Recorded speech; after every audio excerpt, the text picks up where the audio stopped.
Okay, good morning everyone.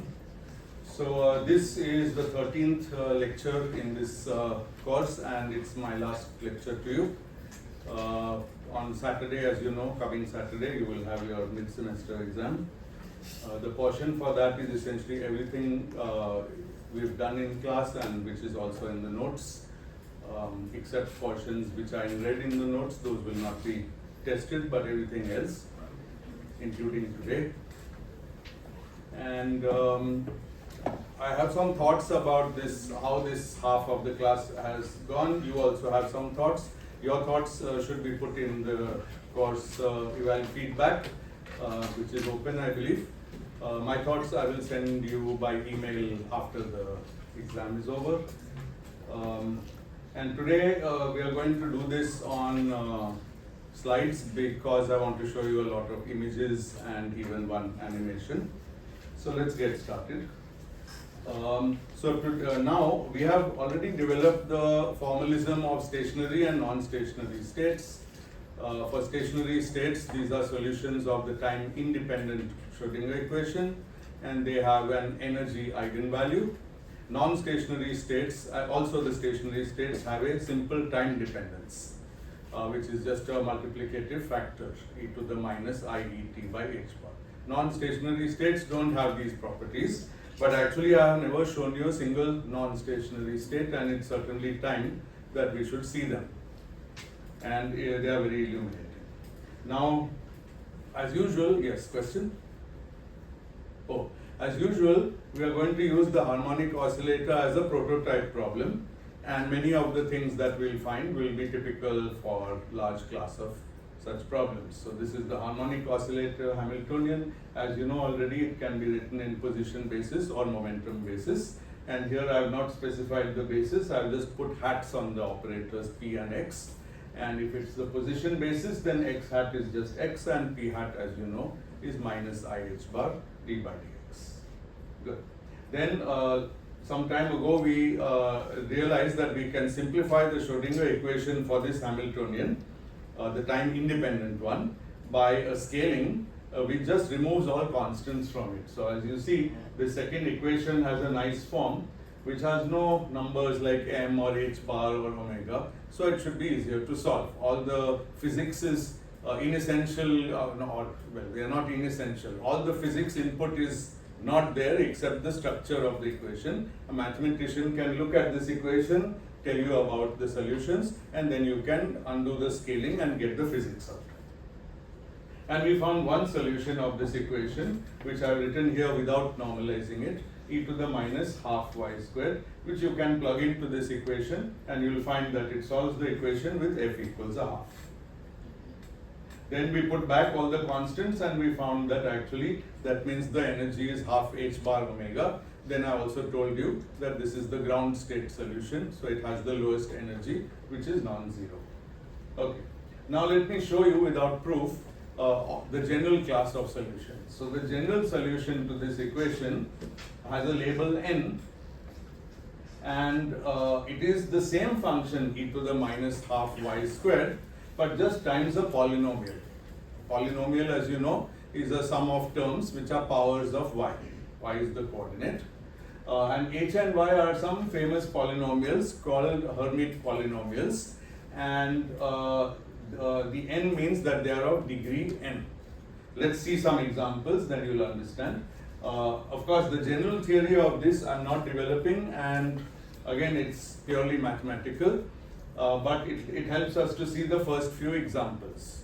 I emphasize that every example, if you take, you can plug it into the solution, differentiate twice yourself and verify that it's a solution, and also find the energy. So there's no mystery when I tell you something is a solution. You don't have to believe me, you can verify it, and you should, of course. The first one is 1. h0 of y, a polynomial of degree 0 has to be a constant, so we just choose it to be 1. And do you recognize this 1? It means the corresponding wave function here, this is just 1, so it is e to the minus half y squared. It's exactly the ground state wave function we already found. But now we have h1, h2, h3 and so on, and you can sort of see a general structure. H1 is a first degree, so it has to have a term y. It could have had a constant, but these h's have a peculiar property that when the leading power is odd, then all the powers are odd. And there are no other powers of y below 1 which is odd, so it's only y. H2 on the other hand, the leading power is even, so it has only even terms, so it has no y term, it has only a constant added. Similarly, H3 has y cubed and y. So for example, H7 will have y7, y5, y3 and y1. Those will be the powers, and then you have to look up somewhere, some reference, and find the numbers in front. And then you know the wave function. But every one of these has this exponential factor e to the minus half y squared. And you probably know that the exponential function is a very rapidly varying function. So e to the minus y squared, it's a Gaussian, it damps off to 0 very, very rapidly on both sides. And it turns out that whatever powers of y you put in front of it, as long as they are finite powers like y to the n, it doesn't change that behavior. It will change the behavior of the function, but not at infinity. At y equals plus and minus infinity, it will just go nicely to 0. And what benefit do we get from such wave functions which go nicely to 0? It is normalized. Normalizable. So all of these are normalizable. So that's a great thing. So every stationary state has this exponentially damped function, exponentially damped wave function due to this factor in the wave function, and this hn doesn't change that. Okay, what is the eigenvalue? Again, I've given you 4 examples. You can plug all of them into your equation. By the way, you should learn how to do that just on the net. You can go to integrals, not integrals. You can go to, well, there's some Mathematica. You can either get Mathematica or you can use some other free mathematical software, or you can go to the net and search for resources. And you can just plug in your equation and try various solutions, and it will do the calculation for you. But at least a few you should do yourself. So it turns out that the eigenvalue is n plus half, where the lowest eigenvalue was half. Good. Okay. Now n has no limit, n is an integer. So there's an infinite tower of states. So we find that this time independent Schrodinger equation, the first time I'm showing you all its solutions, there's an infinite tower of states. The tower is a tower of energies, possible energies. And the energies are half, 3 half, 5 half, 7 half, up to infinity. And for every one of them, there's a normalizable wave function. So the one-dimensional harmonic oscillator can be in any of these states, any of these stationary states. Okay. Now we call them like ground state, first excited state, second excited state, third excited state, like that. And in most normal discussions, we are not going to discuss the millionth excited state, although actually I will discuss it briefly later on. Most of the time, explicitly what you see will be the ground state and first or second excited state. There's a logical reason in physics. If I give a little energy to a system, it's going to be in the lowest state. Only if I give a lot of energy, it's going to be in a higher state, because the states are classified by their energy. So the excited, very excited states are states where I have given very high energy to the system. Okay. Now those energy values are called levels. Now last year, probably in physical chemistry, you saw levels of atoms and molecules and so on. This is what levels means. But here, all the derivation is accessible to you directly by pen and paper. You can just do it yourself, at least for a few levels, and then you can believe me that all the remaining levels are also solutions. Or of course, if you like mathematics, you can go and look at these Hermite polynomials. They solve some equation, and that equation is exactly the equation which makes them into wave functions of this problem. So though they were known earlier, conveniently they are the solutions to the harmonic oscillator Schrodinger equation. So that's a beautiful example. It's very general that in mathematics a lot of things are known which provide the solutions to physics problems which might have come later on. Excuse me. Yes. So here the ground state was like half that factor was there. So is it always like whatever ground state plus n we have to add for general? No, only in harmonic oscillator problem, not in other problems. No, definitely not in general. Only harmonic oscillator. In fact, it's the unique problem which has equally spaced levels. You can imagine problems where the spacing between levels decreases or increases as I go up. but you see that the gap between two consecutive level is 1 in these units, n and n plus 1. So that's very special to this problem, harmonic oscillator, and this you know. Now, because of this wave function, as we'll see, each wave function has a small but non-zero probability to be in the forbidden region, just like the ground state, because all of them have this envelope of a Gaussian, and Gaussian never actually hits 0, it just goes down to infinity. So it's going to be small, but it's not going to be 0 even in regions where the particle is not supposed to be given its classical and given its energy. Classically it should not be there. Okay, now let's look at some examples. So this one on top is psi 0, the ground state wave function. But remember, wave function is not a probability, it's square of the wave function which is the probability. So on the right side you have the square of the wave function. This is because this height, okay, this is just my norm, this is in some normalization, probably the correct one, so that the area under this guy should be 1. That's the requirement, that it's normalized. The right side should have a unit area under it. And these are actual plots, and you can see here how fast it goes to 0. You actually can't distinguish, okay, something, yeah. This horizontal, they haven't shown the mark 0, but this is 0.5, this is minus 0.5, so it's somewhere there. And you can see that once it reaches a little distance from the peak, it just becomes very, very, very close to flat. Just 2 or 4. Sorry? At 4 it's almost negligible. Yeah, at 4 it's almost negligible, exactly, in these units. Now, if you want to understand it correctly, you have to put back all the units, write the correct wave function in physical units, and then ask yourself what is the physics of that point where the place where that thing tapers off. That has to do with the mass of the particle and the frequency, angular frequency of the oscillator, which are the two parameters I put in, and also h bar. Okay. Now let's look at the first excited state, and we find something different. If you remember what the polynomial was, h1 is 2y, here, this one. So this is what is plotted here, 2y times the Gaussian. And you know that y is a straight line like that. So just psi equals y would have been a straight line. So that straight line is multiplying the Gaussian up here, and so it's making it negative on the left. So the wave function is negative on the left and positive on the right. Okay? In fact, it's completely negative everywhere on the left and positive everywhere on the right. And if I square it, I get this double peak, because square of something has to be positive. Okay? But where this is 0, this is square is obviously also 0, because 0 squared is 0.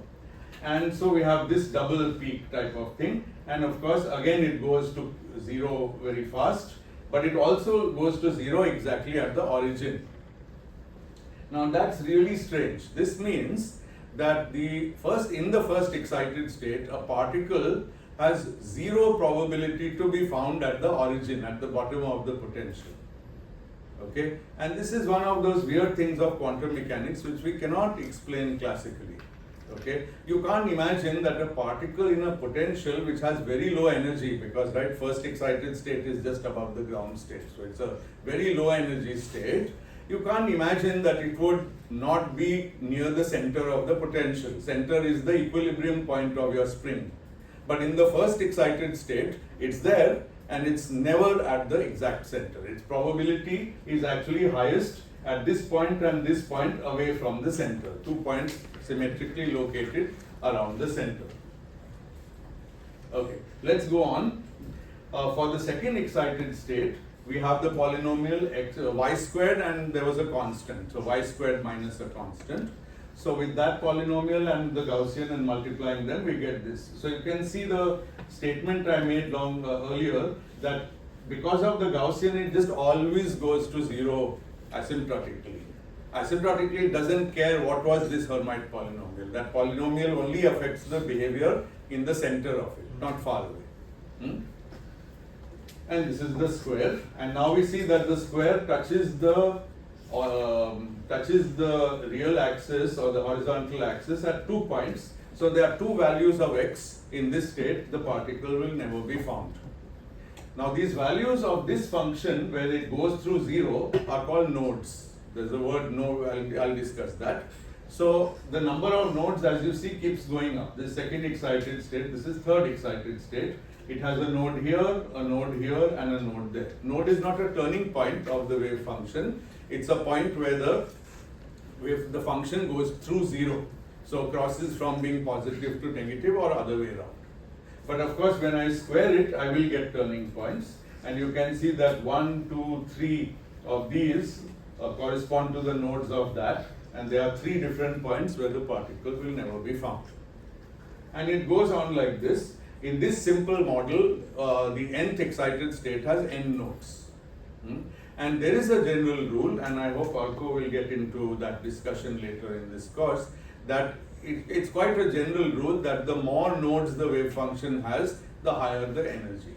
And so the ground state generally has no nodes. As you saw, the ground state wave function, which is here, this one has no nodes. It doesn't ever reach 0.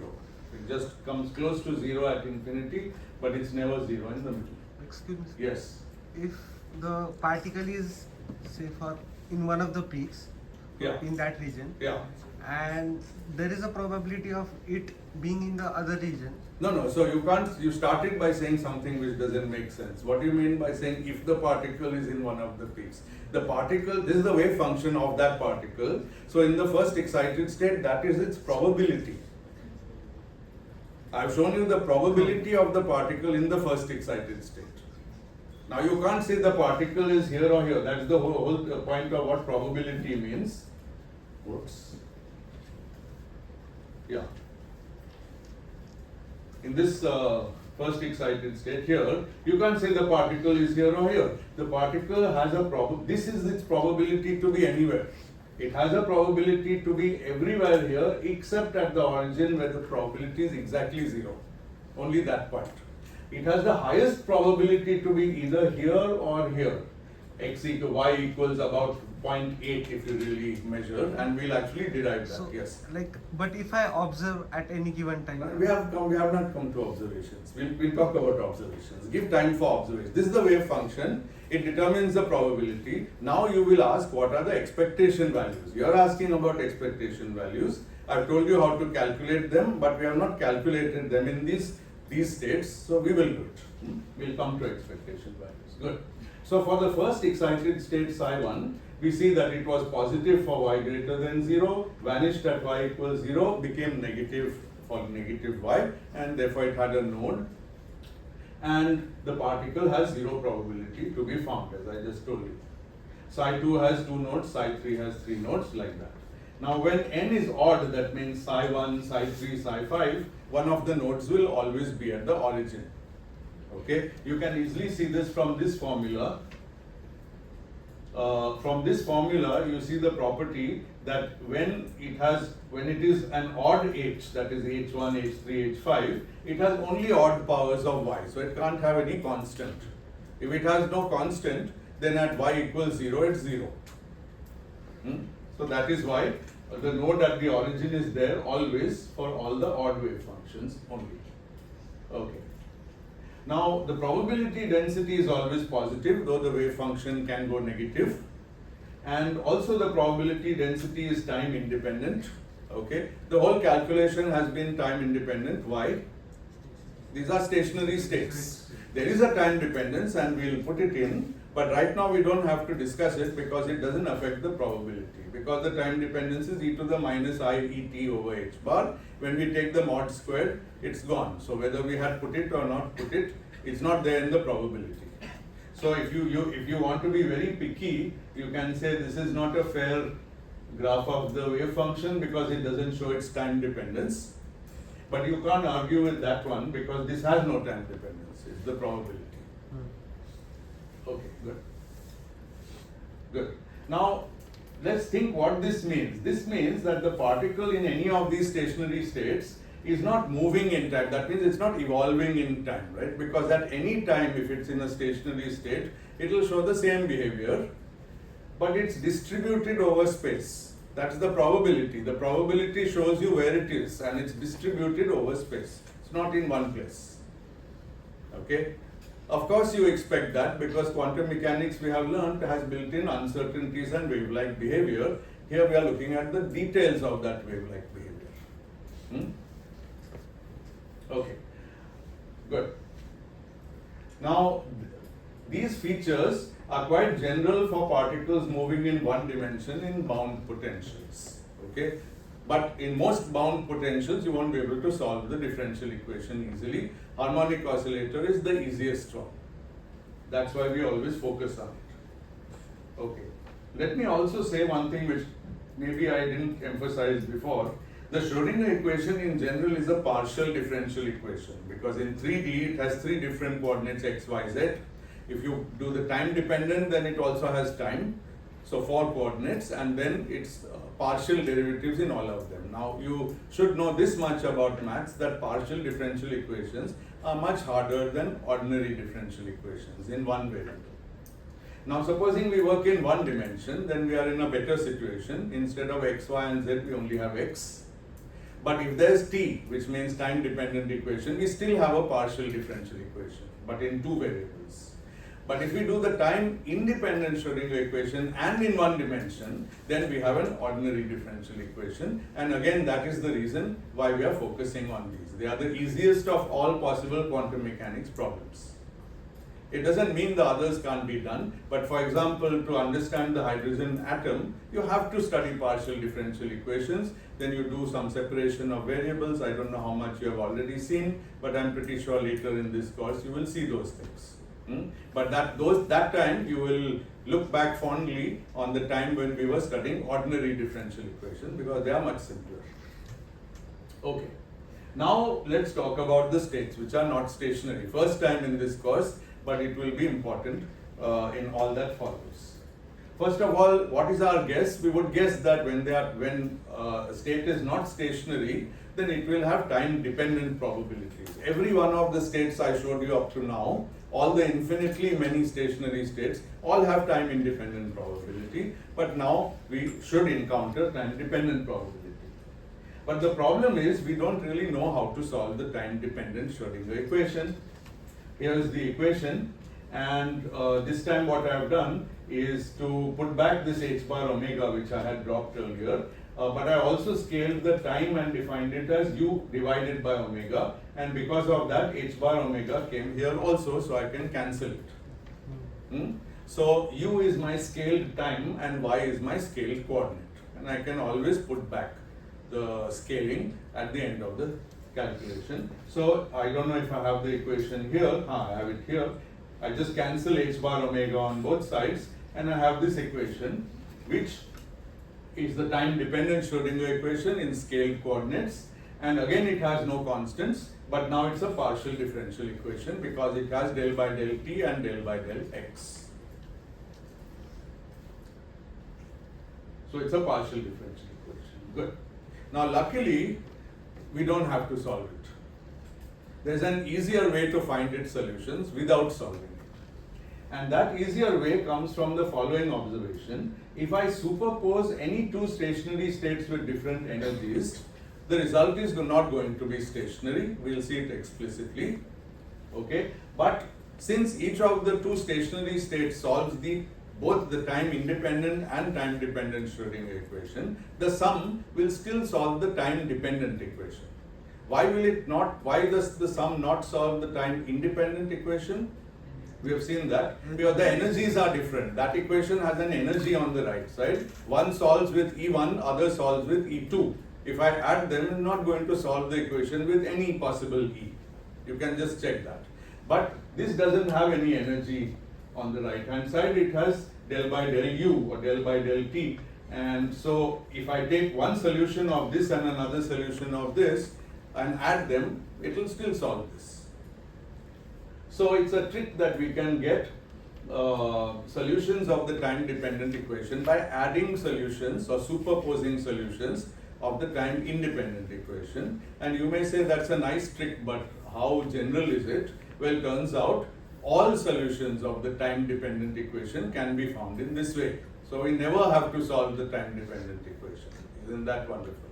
That's a theorem, but unfortunately those theorems require a little bit heavy duty mathematics, and maybe it will be used or developed later in the course. But really speaking, when you learn quantum physics from that formal Hilbert space point of view, then you learn about properties called completeness and so on, and complete set of states, and then this will become obvious. But right now we'll just assume it. In any case, we are not going to do general things, we are just going to focus on the lowest lying states, ground state, first excited state, like that. So I've written this time for you the normalized ground state and the normalized first excited state after putting in the time dependence. So in the middle you'll recognize this was Gaussian was the wave function of the ground state, and 2y times this was the h1 times the Gaussian, that was the first excited state. But now I have put in the time dependence, so it should be e to the minus I e by h bar times t, but the energy E of this is a half in these scale units, and T is U, has been replaced by U. And H bar has gone away with the scaling. We dropped some H bar omega everywhere, so there is no H bar in this equation. Okay. Eventually, if you remember, the energy half, F equals half, means that in physical units, E is half H bar omega. So it will come back, but for now we don't need it. Okay. Now the corresponding factor to this for the first excited state is e to the minus 3 by 2 IU, because 3 by 2 is the scaled energy, half, 3 half, 5 half. The next second excited state will have 5 half, like that. And as far as this factor, how do we find it? Well, we take this, all this stuff, we square it, mod square it, time dependence goes away, we integrate it minus to plus infinity. Whatever answer we get, we divide by square root of that. So I'm just written it without proof, but again, it's not at all hard to prove that these are the normalizations of these two. But I need to normalize before I add them, because otherwise I will go into deep trouble, because right, when I add them, I'll be using their properties, and I want to make sure that the property that each is normalized is available for me to use. We'll see in a few seconds. Also, by the way, you realize that these two are orthogonal to each other. We discussed that last time. That means the overlap psi1 star psi0 or psi0 star psi1, which are complex conjugate of each other, the integral of those overlap, that integral is 0. Okay, and you can actually see why if you want, because if I overlap these, then here there's a y, here there's e to the minus half y squared, and here also. So finally I'll have y times e to the minus y squared. So what property of such a function makes the integral 0? It's an odd function under y goes to minus y. Okay, it's less clear to see why the overlap of psi2 with psi0 should be 0, because that overlap is an even function. That time you have to do the integral and you'll still find 0. Remember, the Hermite polynomial is a very clever polynomial. It has many terms, and you'll find that the terms will cancel. But at least between an odd sign and even sign, the overlap is trivially 0 by the fact that the overlap is an odd function. So these are little tricks you should always use. Okay. Now these states were real as stationary states, but the time dependence is a phase, and we are going to add these, and they are different phases. Now we'll see that the sum is essentially complex. It can't be real anymore. It doesn't have a real factor. In fact, this is the sum. I'll take psi0 and psi1, put some complex number a here, some number b here, up to me, and add, multiply and add. And what do I get? I get this. So I've taken out e to the minus I by 2u, which is common. I'm left with e to the minus iu in the second term, because the second term had e to the minus 3 half iu. And so this is my one factor.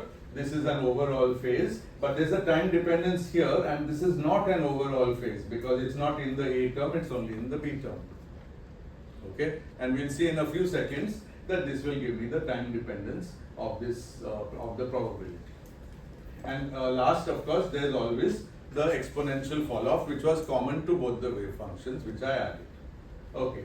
Now this is not a stationary state as I claim, but it still solves the time-dependent Schrodinger equation, and the easiest way to verify that is to plug it in. I keep trying to emphasize, and I think with those of you who have come today, probably I have had success, but I think the larger class still doesn't believe me. There's nothing like actually plugging this stuff in and just checking that it works. It gives you a thrill like no other, and it's max 10 minutes calculation. And who knows, it might show up in the exam. Or it might. Okay. Good. Now we have added two wave functions. The sum is not normalized just because the original ones were normalized, so we have to normalize again. But luckily, the normalization process is very easy. So what's the square of mod square of the sum? It's a squared times square of this, b squared times square of that, and then these extra cross terms. But now we know all the integrals without doing anything. Psi 0 and psi 1 were normalized, so these integrals are 1. Psi 0 and psi 1 are orthogonal, so these integrals are 0. It's very good to prepare yourself before you reach a calculation, then everything falls into place. So this you've seen. So therefore, the norm of this sum is just mod a squared plus mod b squared. So when I add two normalized and orthogonal wave functions, then the a and b must satisfy mod a squared plus mod b squared is equal to 1. For those who are mathematically inclined, this is a three-dimensional sphere. This is the equation of a three-dimensional sphere, and it has a name which I am forgetting. Cold atoms people and people who do quantum information use this sphere all the time. Block sphere. Block sphere. Good. Thank you. Good. Okay. But we are not going to bother with that sphere. We are going to choose the easiest solution. So for a squared plus b squared to be 1, we might as well choose a and b to be 1 over root 2 and at least see where we get with this.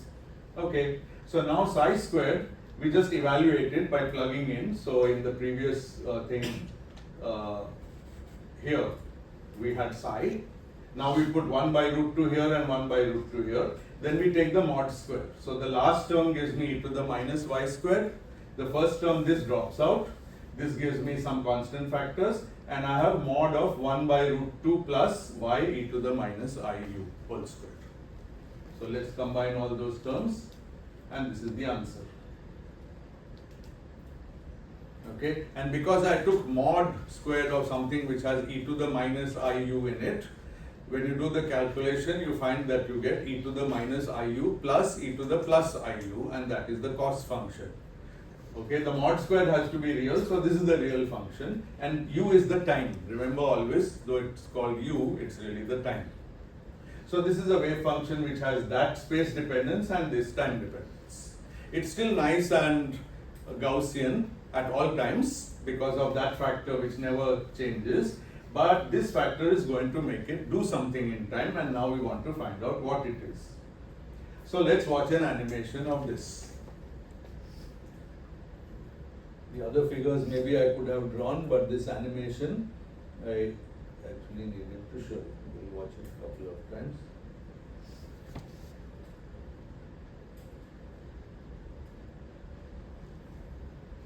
I think you can see it well.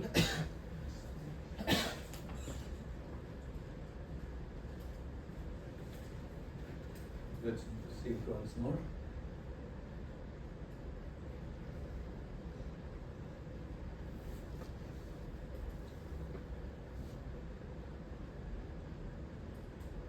So there's a peak on that side, and then it moves and becomes a peak on this side, and then it moves back. And of course, this is just one cycle, but it just repeats. You can loop this forever because it's a periodic function. Okay? Good.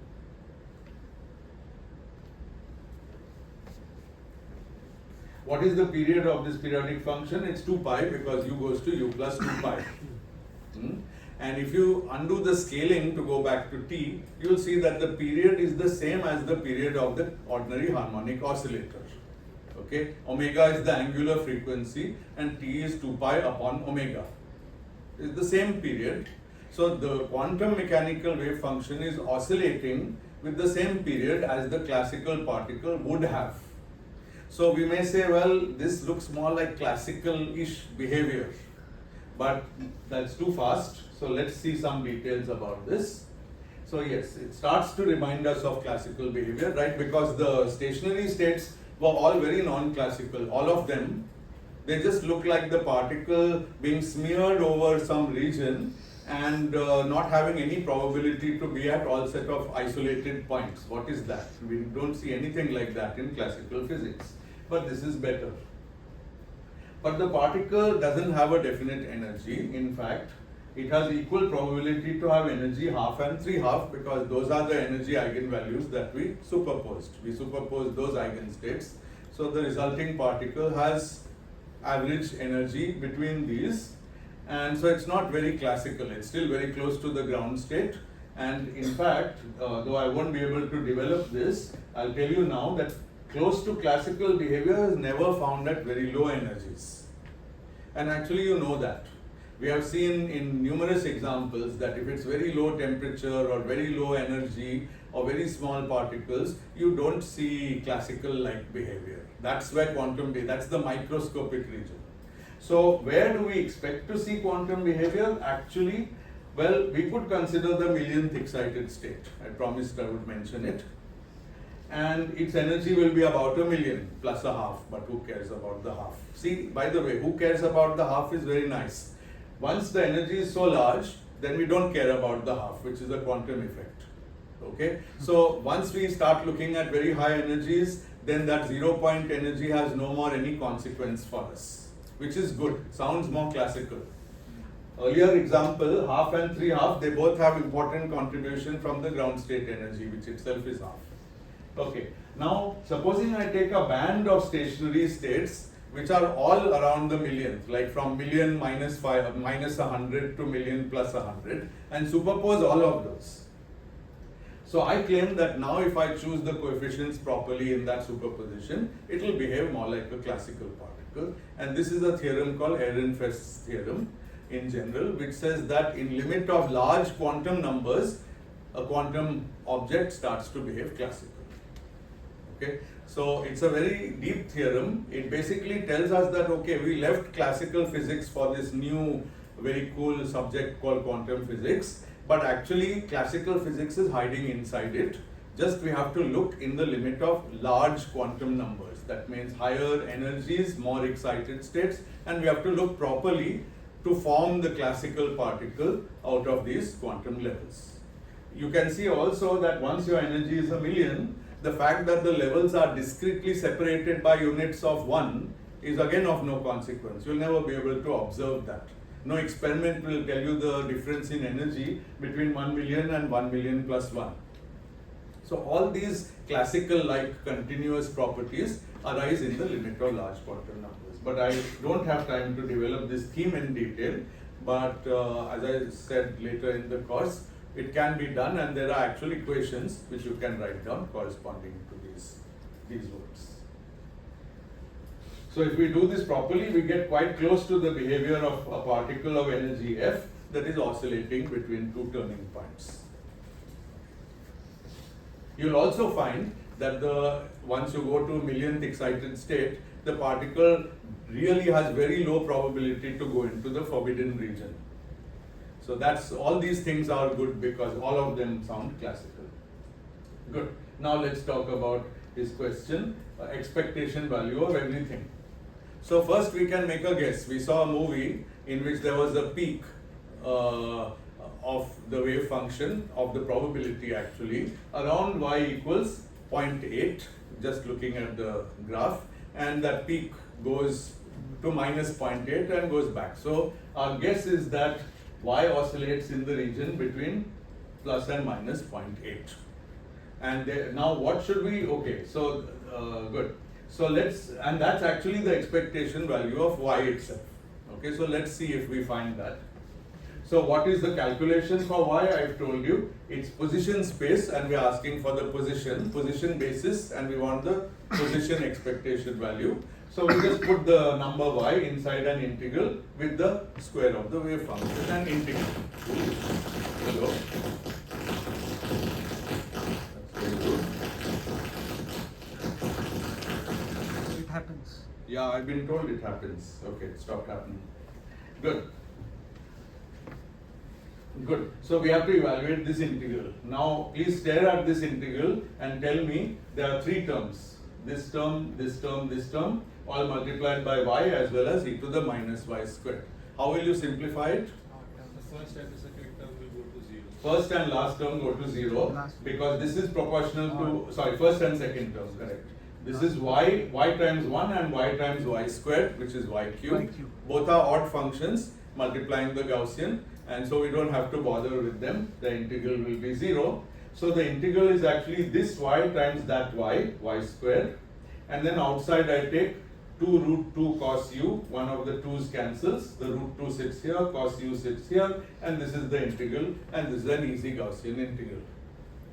Okay, in case you, if there is any integral needed in the exams, by the way, it will be given to you, but if you ever want to evaluate this on your own, just put a number a over there in the exponent of a Gaussian and differentiate it with respect to a, then y squared will come down. That's a nice trick. That way you can evaluate any even power of y times the Gaussian. Okay, but in any case, this integral is root pi by 2.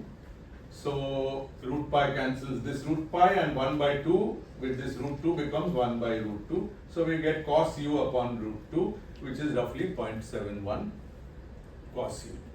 So we have a, so 0.71, and you know that cos has its maximum value being 1.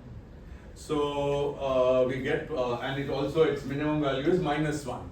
So periodic function going between 1 and minus 1. So y oscillates in time between plus and minus 0.71, which is pretty close to the visual we could get from that wave function peak moving.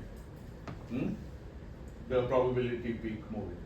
So this is now a time dependent expectation value, and this answers your question. At some time the particle will have highest probability to be here, at another time to be there. But this is not the stationary state. That's why the probability can move with time. This is the superposition of two stationary states. It's not stationary, and you can clearly see the probability running around. Good? Yes, sir. Yes. If we have a stationary state with a very high energy and Yes. with a very low energy, Yeah. and we suppose them, what will be the... Yeah, what will happen if you superpose a stationary state of very high and very low energy? My guess is not very much, because you need for them to be fairly close to actually give you a visible thing. It might, the low energy one might just make the high energy one just oscillate a little bit. I don't know, I haven't done it, but I think that's my intuition. This allows the chaos. Sorry? Can we predict? Can we predict what? Like condition, What condition? like superposition of high energy and low. High and low energy, you can calculate it, of course. Just assume a function hn of x for some large n. Don't bother to write it. If n is large, it will have many, many terms. But just try, experiment, try to take the sum of those two and see what could be the time dependence. It won't, I don't know, it may be possible. At least you can try for the second, third, fourth excited states easily. Okay, good. Now let's find the uncertainty of y. And for that we have to calculate both y squared expectation as well as y expectation squared, and then subtract one from the other, take the square root. Okay. So when you do all that, y squared turns out to be also simple, because this time this term won't contribute, because this y times y squared is odd. So now the first two terms will contribute, but there's no time dependence. So y squared is actually time independent. The average value of y squared is 1. Okay, that's basically saying that the particle is most of its probability is around those two peaks. So, and y squared is the same value for both those peaks. So eventually you get 1. Okay, so then you take delta y, the uncertainty is the square root of y squared expectation minus expectation squared. The first term here, y squared is just 1, that's this one. And y expectation squared, we already showed the expectation is 1 by root 2 cos u. So when we square it, we get 1 by 2 cos squared u. So that's the function. So this is the uncertainty, and you see that the uncertainty also depends on time. Okay? Now the uncertainty, by the way, can't depend on position, because it's a uncertainty in the position. We have done the position integral. So it's just a function of time. But that function oscillates So here is the time axis, u axis, and the function oscillates between what and what. So when cos is 1, maximum value, cos squared is 1, then you get 1 by 1 minus half, which is 1 by root 2. So 1 minus half, which is half, and then square root of that. So 1 by root 2, which is around 0.7, and that's here. On the other hand, cos can go through 0. In that case, the uncertainty becomes 1, and that's here. So the uncertainty in y itself oscillates in time. If you think of it as a spread of the wave function, the wave function spread is doing that. And you can also sort of see that from the video, because you see that when there's a peak, then the uncertainty will be small. And then you saw how it works. There's a peak on the right side, then the peak starts to dissolve. The left side starts becoming very broad, and then the whole wave function is very broad. And then it all gathers on the left side. So it's the middle part where the wave function is very broad. Let's quickly watch the animation again. So in this point, you see that the uncertainty was large. Now it's small. Now the uncertainty is just that much. Now it's very large because it's all across from 2 to minus 2, and now it's smaller. So you can see in the visual of this wave function, you can see the uncertainty oscillating in time. So it's very, very instructive, yes. So does the product del x and del p, Yes. that product also remains constant, or that also oscillates? That you have to calculate, that's an exercise. It could oscillate because it's only bounded below. It's not, but in the harmonic oscillator, there are always surprises, and things could be very simple in the harmonic oscillator, may not be more general. Actually, I have some, from a previous time I've taught this course, we went into problems which have greater, and how to make the uncertainty large or small in some problem. We haven't seen that. These are all good questions to ask. Sir, Yes. so when one is peaked, the uncertainty is very low. As in one Yeah, side is then the uncertainty is small, because then it means that y is mostly there. Ah, See, whenever you have you see the function has constant area because it's normalized. So if it builds up into a narrow peak, uncertainty is small because the peak is high. Uncertainty comes from the fact that, okay, the area is fixed and the peak is high, so the width has to be narrow. Now you see the peak comes low, and then you see that the function is broad, which it has to be. Area is always 1, but the uncertainty is changing with time. Because that's the spread. Okay. Now let's ask about other quantities. So this is what you wanted to calculate: p squared, h squared. All of them are calculated using the sandwich rule, which we introduced recently. Just take psi star, put the operator, and then put psi. All of them are calculated that way. Now let's calculate h psi on our superposition state. That's very easy because the superposition state was 1 by root 2 psi 0 plus psi 1. Now h acting on psi 0 gives me half, and h acting on psi 1 gives me 3 half. That's the definition of psi 0 and psi 1, because they are both the original stationary states.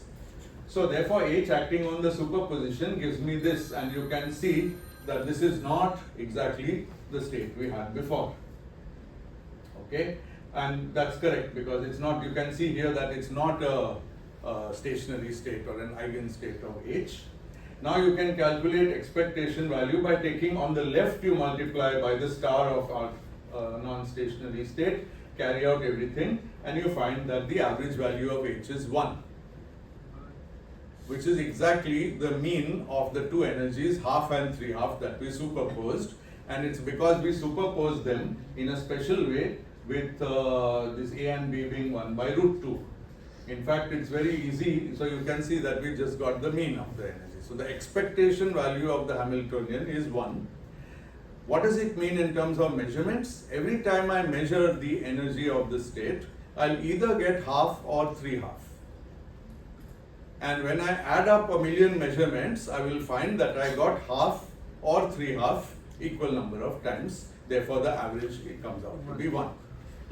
So see how this is. And also one thing for the future, for those interested in quantum physics, this is very different from a collection of particles, some of which classical particles, some of which have energy half and some have 3 half. You could say, let me make a gas of 2 kinds of things. Some have energy half, some have energy 3 half.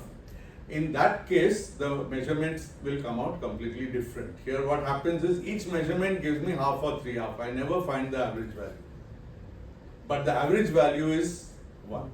It's very quantum that what I measure is never equal to the average value. And yet the average value is predictable because of the formula, this sandwich formula. Good. Okay. So it is never in an eigenstate with f equals 1. In fact, there is no such eigenstate. The eigenstates have energy half, 3 half, 5 half. There is none with energy 1. There can't be a quantum particle with that energy 1. And yet, that's the energy of this that I get average when I measure it in the stationary state or in the non-stationary state. If I measure energy in a stationary state, I get just that eigenvalue every time I measure the energy. So now I hope the distinction is clear. So every measurement returns this. I can also, okay, I think I'm out of slides. Yes, good. I could also put back A and B. In the notes I have done that. Then you can weight the probabilities accordingly and your average energy will change. Okay. So that's really what I had to say, and I have kind of reached the end. So yes, question? If we मतलब जो non stationery eigen state था उसमें अगर हम और भी term डाल दें तो फिर ये Yes, तो नहीं होता. good. So the question is, what if I superpose more than 2 states, stationary states? If I superpose 10 of them, then my measurements will return one of those 10 values, and the average value will be calculable. Then I have to know all the coefficients, A1, A2 up to A10 with which I superposed, and I'll get some answer from calculation which will give me the average value. It will still solve the time-dependent Schrodinger equation.